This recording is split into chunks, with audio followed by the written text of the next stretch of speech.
Es hora de escuchar Breves del Sabio, pequeñas píldoras de historia de los cuentos del sabio.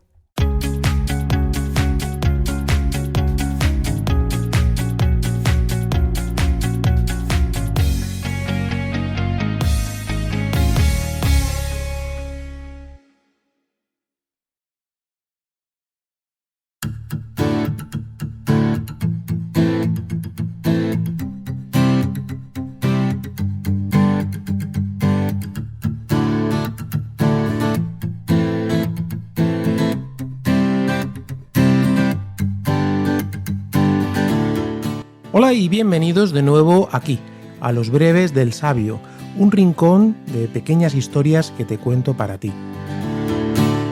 Hoy me gustaría hablaros de una historia olvidada, una de las muchas historias olvidadas del pasado de España, porque en este país se mezclan a partes iguales las grandes hazañas, aquellas que nos pusieron a la cabeza del mundo, con las grandes derrotas, aquellas que nos llevaron al banquillo, aquellas historias que nos dejaron siendo un país de segundo o de tercer orden. Y es que la historia es así. Hemos pasado de ser verdugos en algunos momentos a víctimas en otros. Hemos pasado de ser víctimas a verdugos. Hemos pasado de poseer la gloria a ser totalmente desposeídos de honores y respeto. De estar a la vanguardia del arte y de la cultura, esa cultura que nos ha ido dejando los pueblos que han pasado por la península, a pasar por momentos de necedad y de opresión intelectual.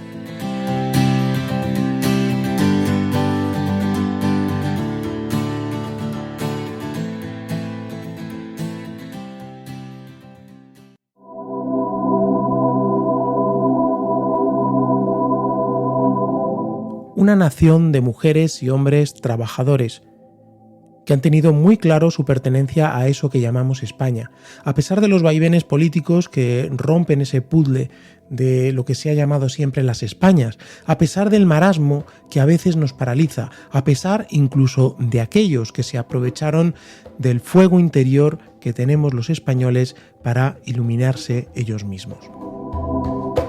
Y digo esto porque la historia también es un arma de poder político y quien la escribe muchas veces busca esconder otras historias que demuestran el buen hacer de una nación.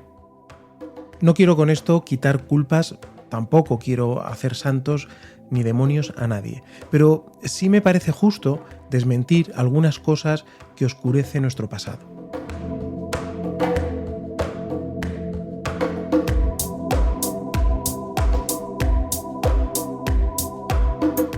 Podríamos hablar de muchos acontecimientos, de muchos sucesos, pero hoy me quiero centrar en una historia poco conocida: el paso de los españoles por aquellos pueblos que ahora ocupa Estados Unidos, Norteamérica.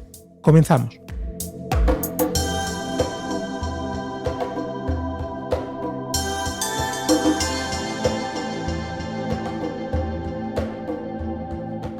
Pocos saben, por ejemplo, que los guerreros comanches llegaron a ser capitanes del Reino de España, algo impensable en el mundo anglosajón.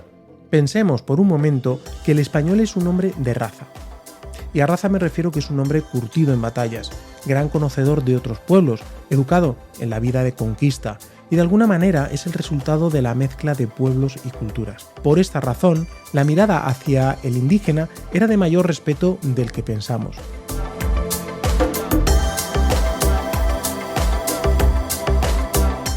Sin embargo, en otras latitudes de Europa, la mirada ha sido distinta. Era una visión mucho más deshumanizada, basada en la superioridad racial. Digamos que emana esa superioridad racial de una filosofía que lo justificaba, como era el caso del darwinismo social, y todo por una clara ambición de tierras y riquezas.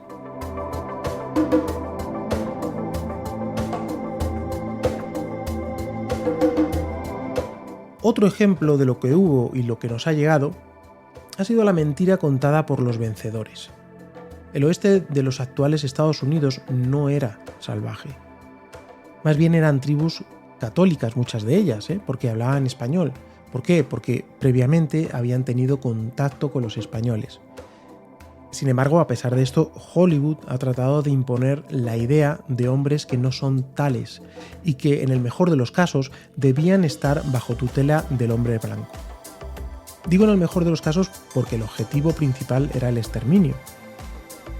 Cuando los primeros anglosajones llegaron al virreinato de Nueva España, se sorprendieron mucho de ver cómo los comanches y los navajos tenían ovejas y cabras hispanas, y además tenían mastines para defender sus rebaños del jaguar y del puma, y además jugaban con gran jolgorio a la baraja española. Existen en la actualidad razas extinguidas en la península de ganado autóctono asturleonés, extremeño, vasco, tanto de cabras como de gallinas. Se mantienen en lugares remotos del virreinato de Nueva España y poblaciones apaches que hablan de la madre patria.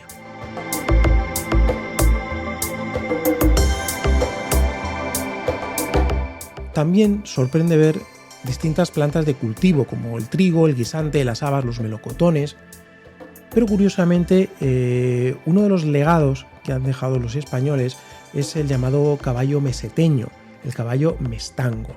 Pero si yo, en vez de deciros eso, os digo el mustang, que es como lo dicen los anglosajones, entonces, pues esto adquiere más fama, puesto que la palabra mustang viene precisamente del vocablo meseteño.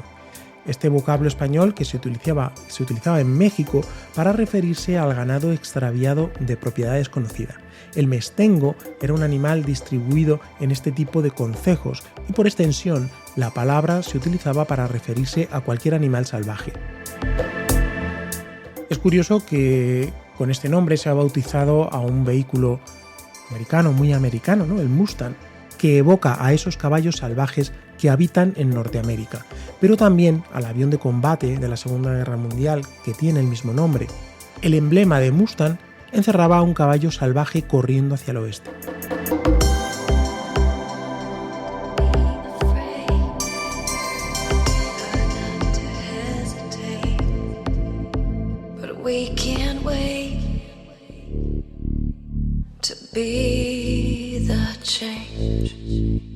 It's not too late, free from hate.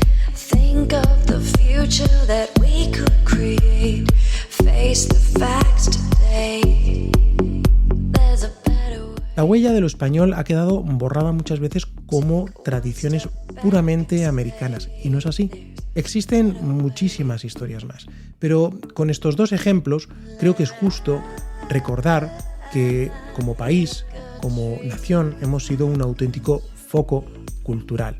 Además, también hemos sido capaces de compartir ideas y respetar las ideas de otros.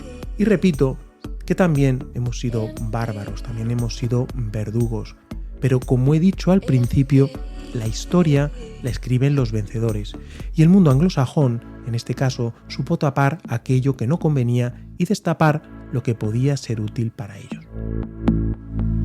One with all living things, one life heart beating, with soul being, higher mind seeing, our one world is breathing.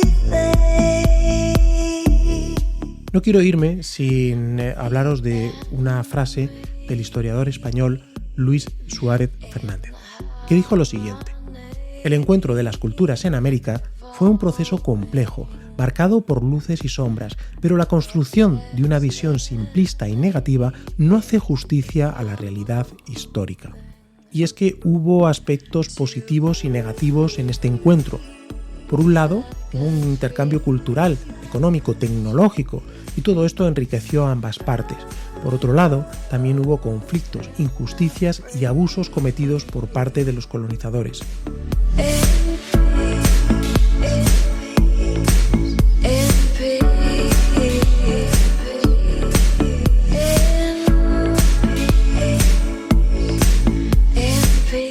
Debemos evitar una tendencia simplista, la de reducir la historia a una narrativa unidimensional, negativa, y todo esto por una leyenda negra, que sobre todo tiende a enfocarse en estos aspectos, pero no reconoce aquellos aspectos enriquecedores y positivos. Tenemos que entender el contexto histórico en toda su totalidad.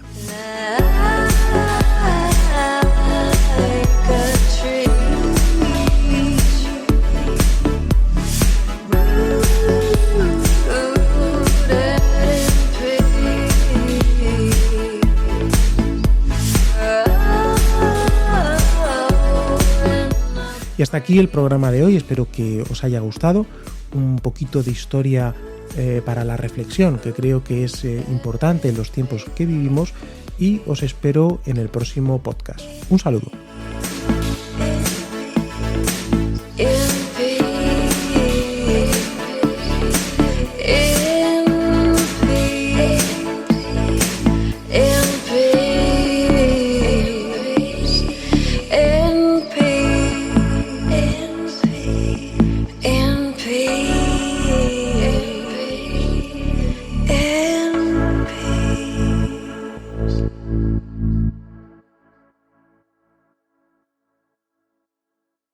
Los breves del sabio, si bueno, 2 veces sabio.